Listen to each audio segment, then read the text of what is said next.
नमस्कार मित्रांनो, मी योगेश परब आपल्या सगळ्यांचं स्वागत करत आहे आपल्या नवीन यूट्यूब चॅनलवर, ज्याचं नाव आहे खादाड.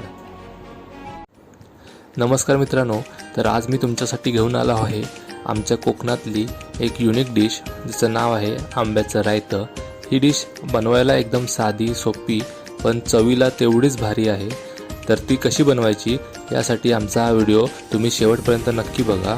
आवडला तर लाईक करा, शेअर करा आणि चॅनलला नक्कीच सबस्क्राईब करा. तर मित्रांनो, सुरुवातीला आपण इथे घेतले आहेत 6 आंबे. हे आंबे एका विशिष्ट प्रकारचे आंबे असतात, ज्याला आम्ही कोकणात बिटकीचे आंबे म्हणतो.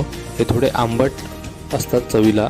तर हे आपण इथे आंबे घेतले आहेत. हे आंबे आपण एका टोपामध्ये पाणी घेऊन त्यामध्ये शिजवून घ्यायचे आहेत. तर 10 ते 15 मिनिटात हे छान शिजले जातात. तर मगाशी उकडत ठेवलेले आंबे आता छान उकडून झाले आहेत. आता ते आपण सोलून घ्यायचे आहेत. त्याचा जो गर असतो तो एका बाउलमध्ये आपण काढून घेऊ.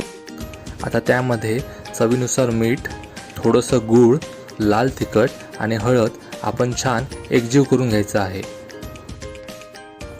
आता आपण फोडणीची तयारी करून घेऊया. तर एका कढईमध्ये 3 ते 4 चमचे तेल छान गरम झाल्यानंतर त्यामध्ये 2 चमचे मोहरी टाकायची. मोहरी इथे जरा जास्त घ्यायची आहे, त्यामुळे त्याला एक वेगळी चव येते. मोहरी तडतडल्यानंतर त्यामध्ये 10 ते 15 पाकळ्या लसणीच्या टाकायच्या आहेत. नंतर त्यामध्ये आपण कढीपत्ता टाकायचा आहे. आता आपण जे मगाशी आंब्याचं मिश्रण एकजीव करून घेतलं होतं ते या फोडणीमध्ये टाकायचं आहे आणि नंतर 5 ते 10 मिनटं झाकण ठेवून आपण हे सगळं मिश्रण छान वाफवून घ्यायचं आहे. आंबा ऑलरेडी शिजला असल्यामुळे त्याला आता शिजायला जास्त वेळ लागणार नाही.